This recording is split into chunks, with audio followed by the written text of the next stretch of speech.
Yes, sir. Yes, sir. So let us start this lecture. Very good morning to all of you. And in the last few lectures, we have been talking about truss and methods of analyzing that truss. And one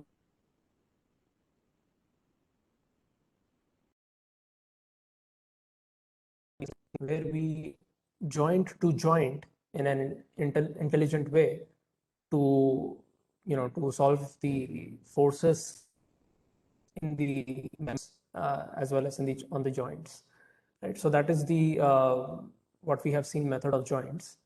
Now this method, we saw this example, and one thing is that the method of joint can be little tedious or can be little long procedure if let's say I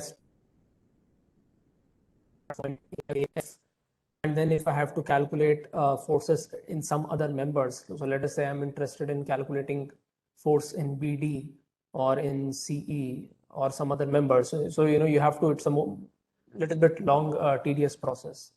So in this lecture, we are going to learn some methods, some techniques by which we can, find the solution more quickly. It's like getting some shortcuts for the solution. Just give me a minute. Connect.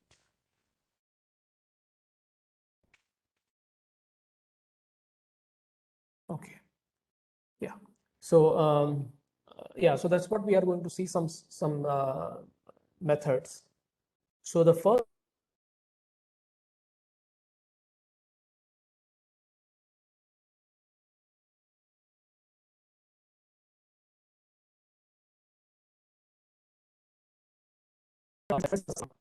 by looking at the joint, we can make some comment.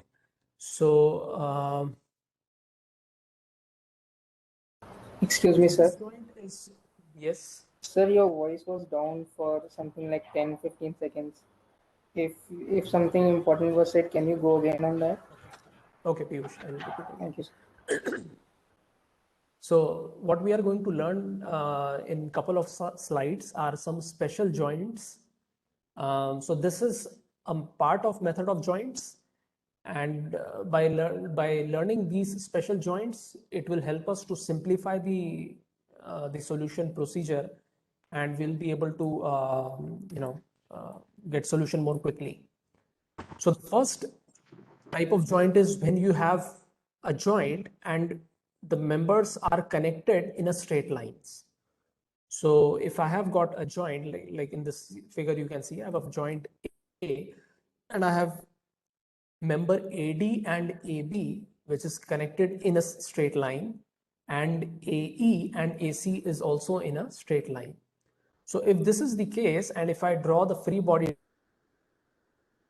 of pin A, so for the joint or pin A, if I draw the free body diagram, this is the figure B that you can see here, which is FAD It is in happened this way, again. FAB. Can you repeat? Hello, sir. Sir, your voice again got Okay. missed. Hello. Okay, I don't know, maybe the internet is not, there might be some fluctuation in internet, not very sure. But anyway, the recording is going on, and hopefully the recording should be good. Okay, so I'm drawing the free body diagram for point of pin A, and if this is FAD and FAB. Now, if I consider the, this angle will be equal to this angle.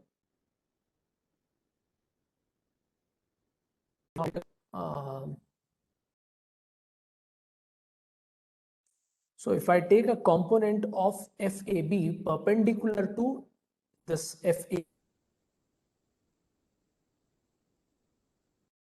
here as well as a component here, then this component is your FAB sine theta.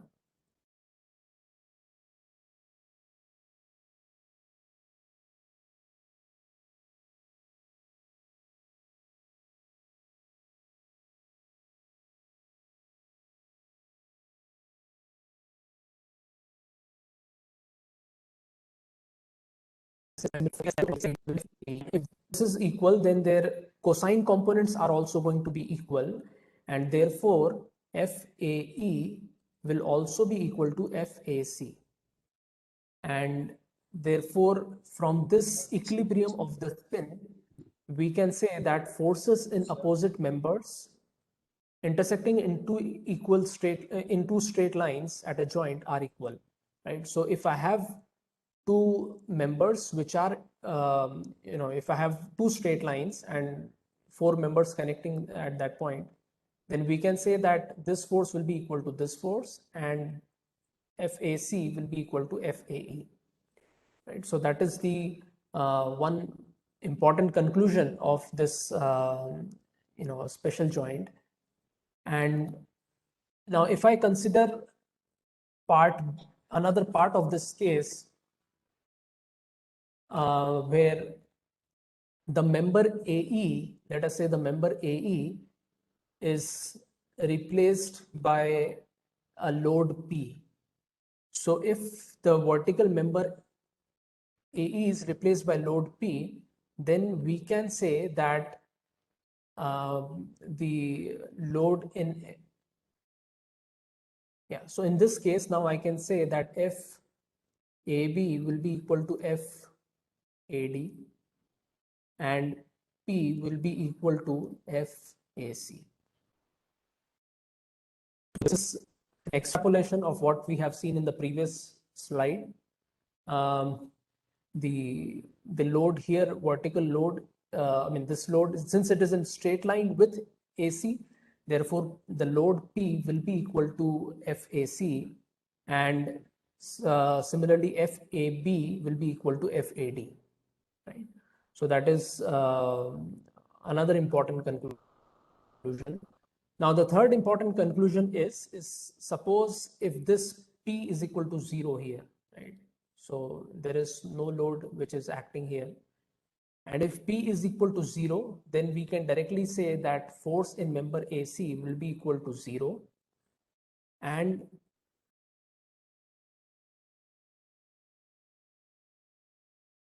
will be equal. So this is again a special joint, which is all taken from this main example. And then finally, if we have if I remove one of the link from these three members, so if I have left only, let's say FAD and FAB connected in a straight line, then here we know that FAD will be equal to FAB in this case.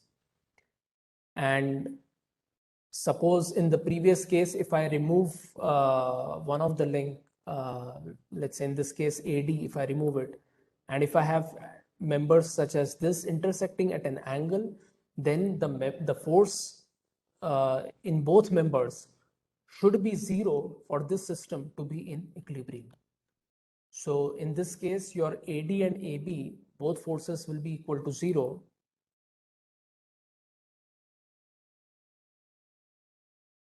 FAD will be equal to FAB will be equal to 0.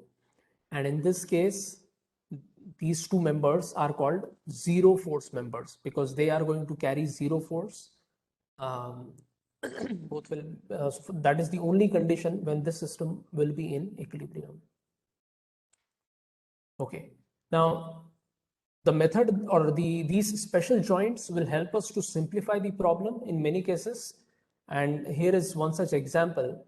So suppose I have got a roof structure, a truss, something like this, and there are various loads which are shown in this red color arrows. So if I have these loading and this truss, then we can, let's say if I consider this joint C. So if I consider the joint C, AC and CE is in straight line, BC, and there should be something here, but it is not there, right? So there is 0 force acting here, and therefore we can directly say that FBC will be equal to 0.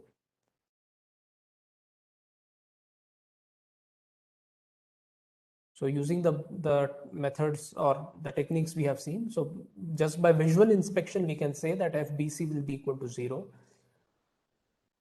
Using the same logic, I can say that force in member JK will be equal to 0 because this is a straight line and this is here and there is nothing here, right? There is 0 here. So therefore, FJK will be equal to 0. And if this member has 0 force, then I can again apply the same concept to node J.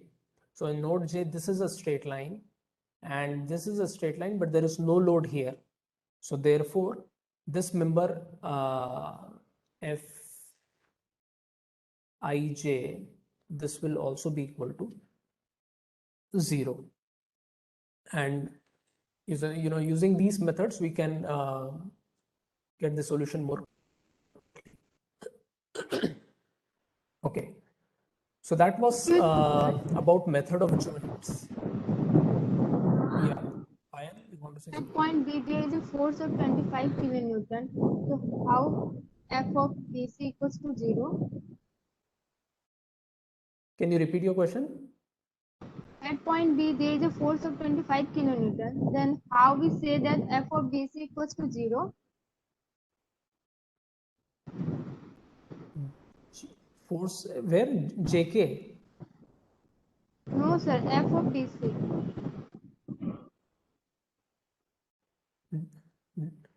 The sound was not clear. Or maybe can you discuss it in the discussion session, right? So let me complete the lecture. BC said at point B there is a force of 25 Newton, then how at BC is 0? That is the question.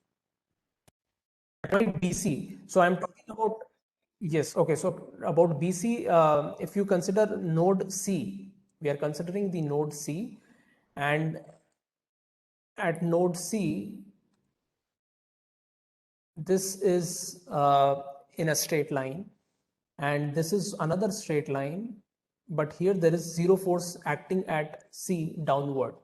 So if there was a load here, then yes, this will not be equal. This will not be equal to 0. That is correct. But since there is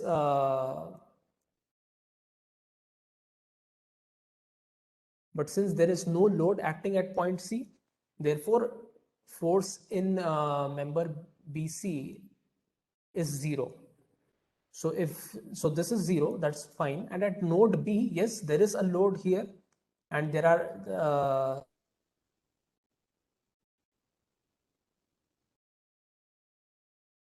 so the loads in all the members. Okay, and more details we can discuss in the discussion section. Okay, so I'll move to the next topic, which is called as method of sections. Excuse me, sir. So far, yes, Piyush. Sir, can you go back on the previous slide once?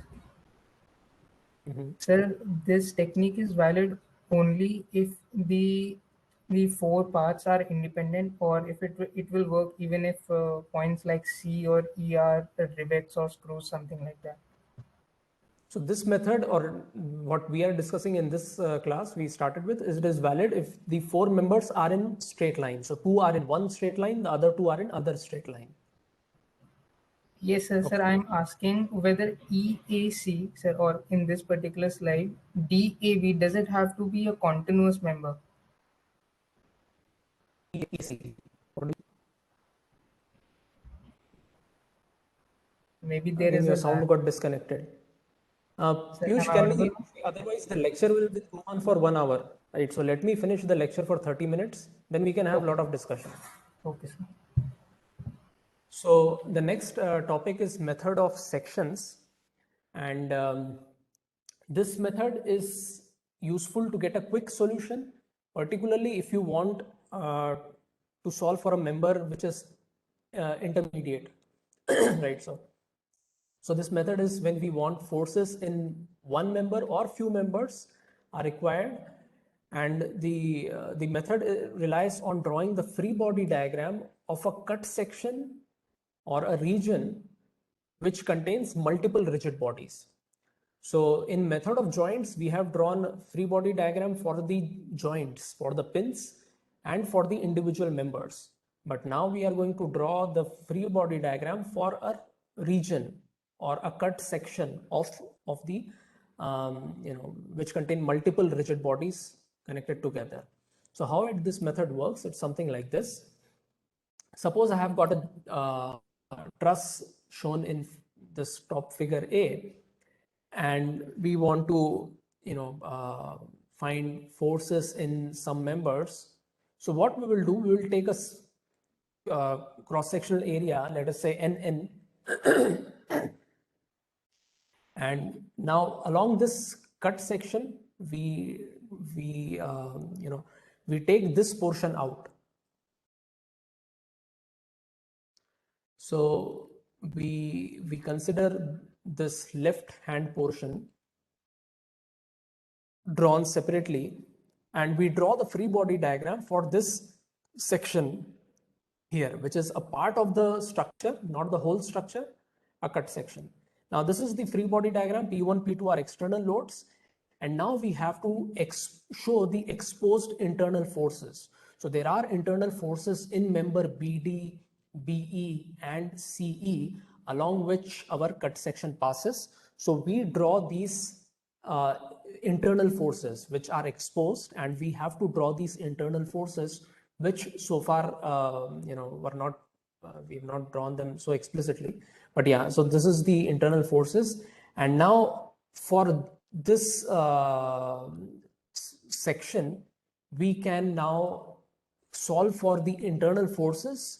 In this case, there are three unknown forces, FBD, FBE and FCE, and we can solve for these three forces by writing the equilibrium equation for this cut section, right? So so that is what is the method of section is in principle.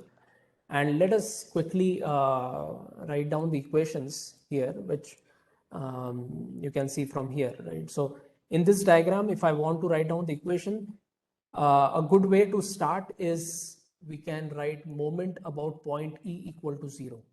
So if I write the moment about point E equal to 0, then the contribution of FCE and FBE gets eliminated. And what I have is FBD multiplied by the perpendicular distances BC. This should be equal to the moment due to, so this is, yeah, this is clockwise, and then anti-clockwise are P1 times AB plus BD plus P2 times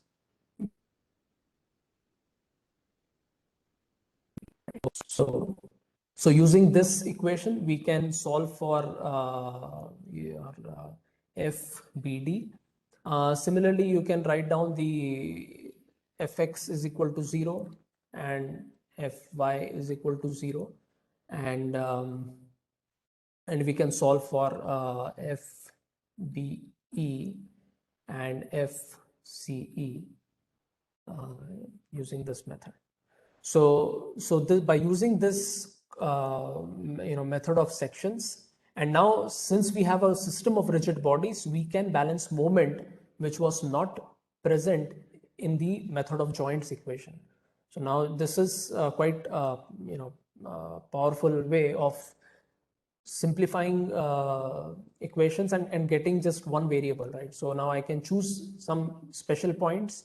I can also balance moment about point D or point B, right? So yeah, if I balance moment about point B, I can get FCE directly. So this gives you very quick way of getting the solution. Let me write it down as well.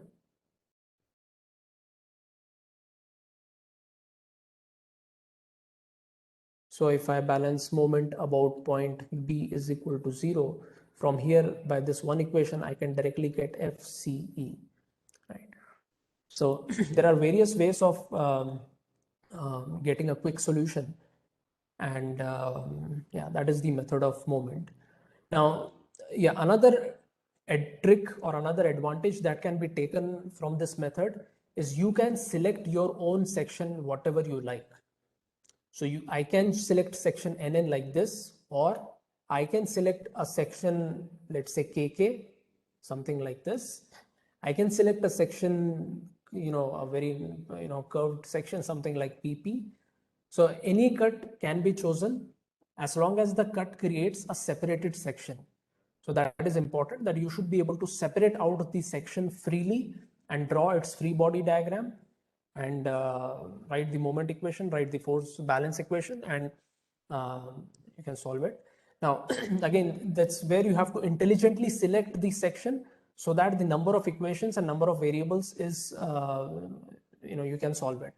So as I have said in few slides before, so for a planar case, your at most you can solve for 3 equations, right? So you have moment is equal to 0, fx is equal to 0, fy is equal to 0. So you have 3 equations, and you can solve for 3 variables. So that's the method of sections. Now let us quickly see this example of method of section with a numerical.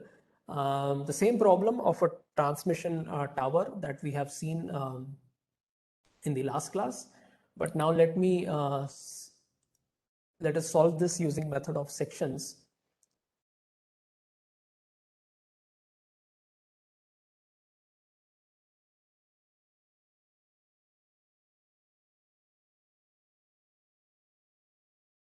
Okay, can you see this one note? Yes, sir. Okay, thank you. So this is what we have seen in the last class, method of joints. And let us say I want to calculate FBD, right? So FBD, you can see that with a lot of calculations here, we were able to calculate FDB or FBD, right? So it took us a good amount of calculation to do that. Now let me open another page, copy this diagram.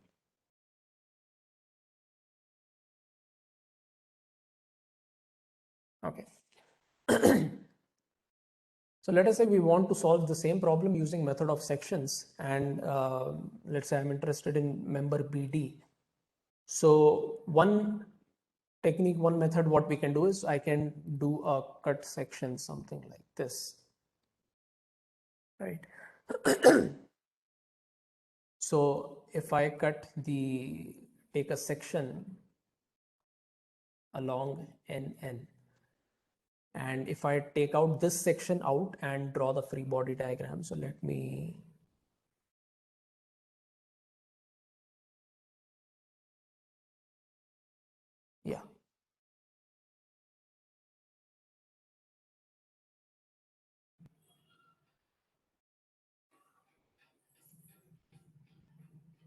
let me report this. This is 1.2 kilonewton given to us. This is F. Let me number this. This is D. F.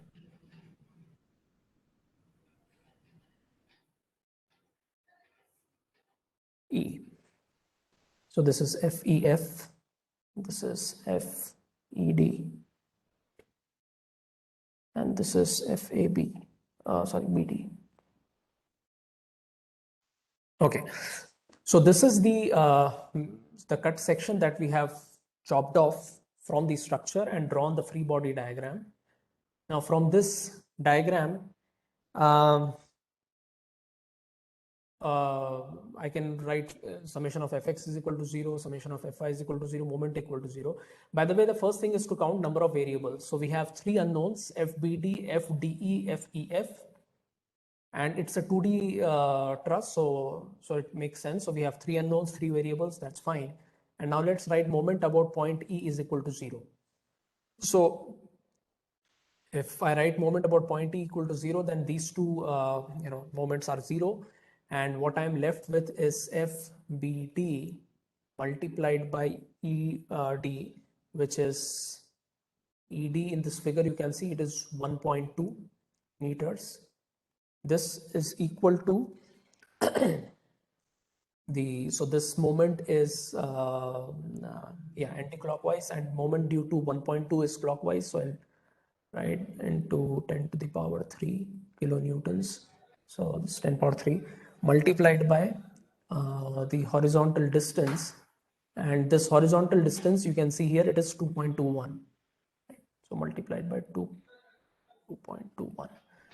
And 1.2, 1.2 cancel. So what I have FBD is 2.21 kilonewtons. Right. So it's quite, it simplifies the method quite quickly. Right. So you can see this FBD. Yeah, this we were able to obtain it somewhere here, and this was,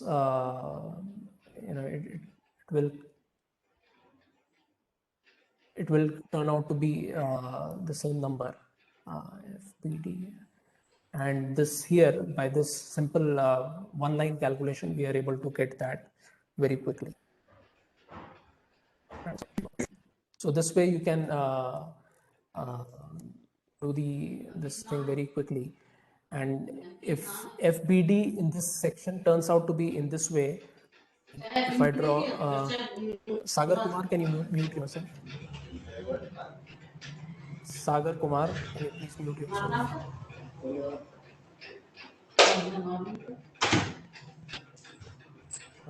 And one of the TAs mute Sagar.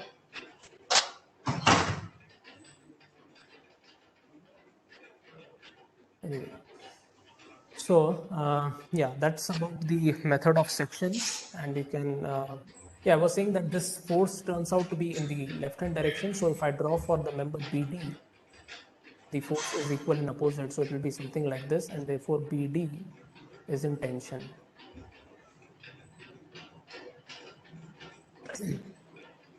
Now, if you want to solve for other members, you can write the other equations, summation of fx is equal to 0, summation of fy equal to 0, and we can solve for other forces. And once these members are known, we can take some other cross section and solve for some other force. So in this way, we can solve this system.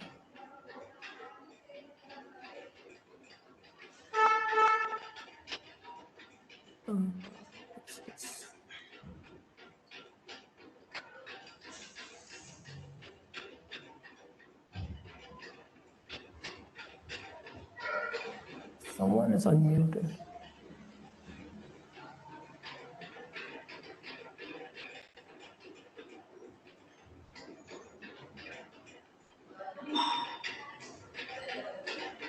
Okay, so I'm again sharing the screen.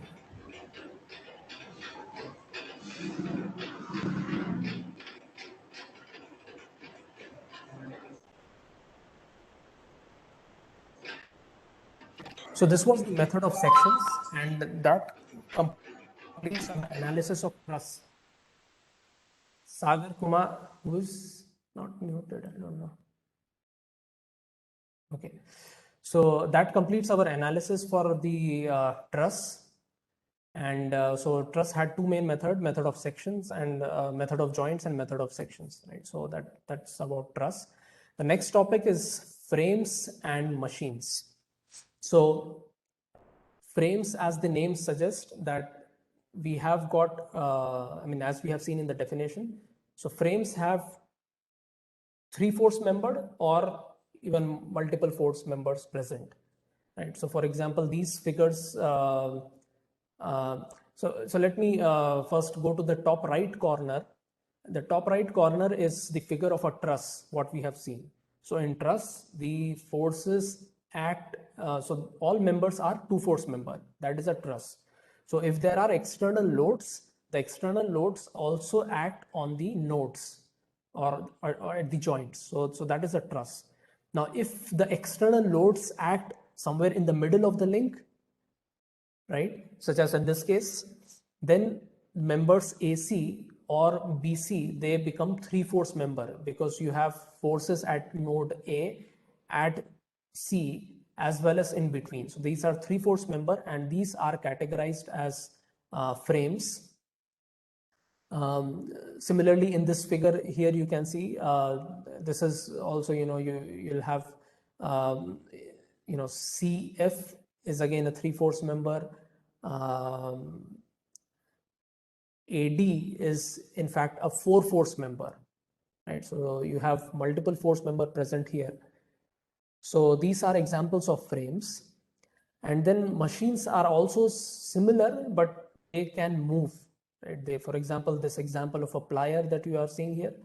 So if you consider this member, so this is one rigid body, right? This is one rigid body, but it is acted by one force here. There will be another force at point A, and then there will be another force at this point. So this is a 3-force member, and similarly, this body is also going to be a 3-force member. So now in this section, we are going to learn how to do the analysis for such 3-force member frames and machines. Okay. Now, let us start with this example of a frame, something like this. And so the first thing, so in frames, there is, in one sense, there is no standard rule, right? So you can, so you have to really see and you have to check various situations. So first thing to check is, can you solve the reaction forces right from the beginning, right? So just like in the truss, we have seen classifying it as statically determinate or indeterminate. In case of frames, it will be different. Something which will look as indeterminate, if you see from the truss point of view, it may appear as indeterminate, but it will end up to be a determinate.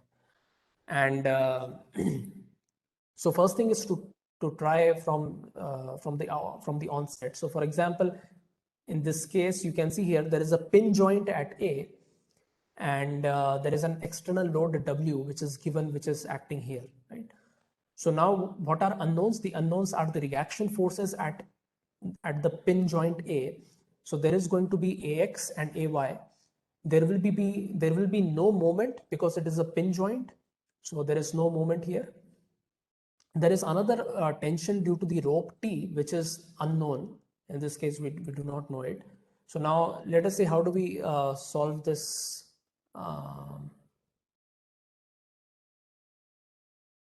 Okay. So now if, let's say I balance the moment about point A equal to 0.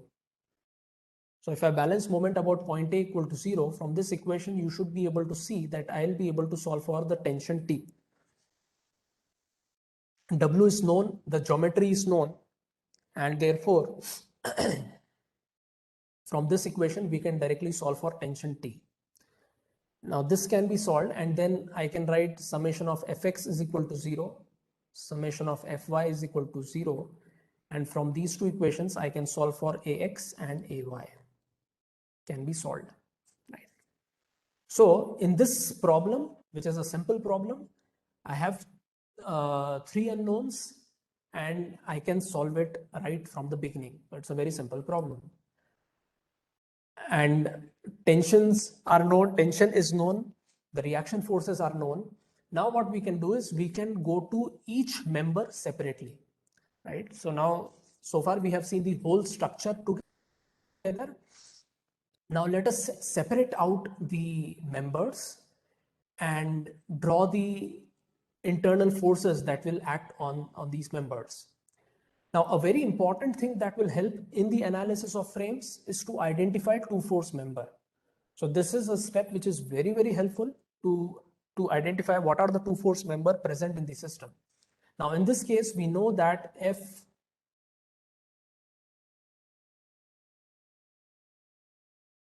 so in this case, the first thing we know is that BE is a 2-force member.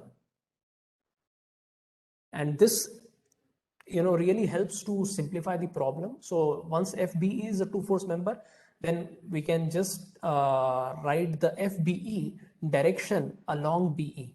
So in this case, what it helps is, it helps us to know the direction of FBE is known. Okay.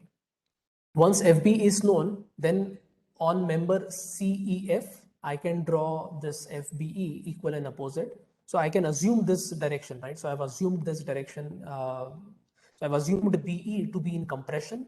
Now, if BE is in compression, then the force at node E will be equal and opposite, something like this. Similarly, on member DA or AD, FBE will be in this direction, equal and opposite. Now there are reaction forces at pin joint C, right? So at joint C, there are pin reactions, and similarly at pin joint E, there is reaction, but that reaction is along BE, we know that. So, but C, we do not know. So therefore there are two forces, CX and CY. I've assumed we have assumed it like this, and they act equal and opposite by Newton's third law as in this way on member CF, right? So after we have assumed these forces, now I can write the equations for these members. So for let us say CF, we can write summation of moment is equal to 0, and I can take any point, let's say point C.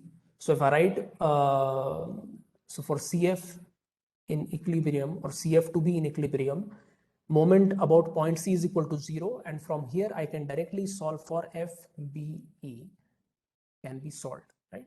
Geometry is known, we can solve that.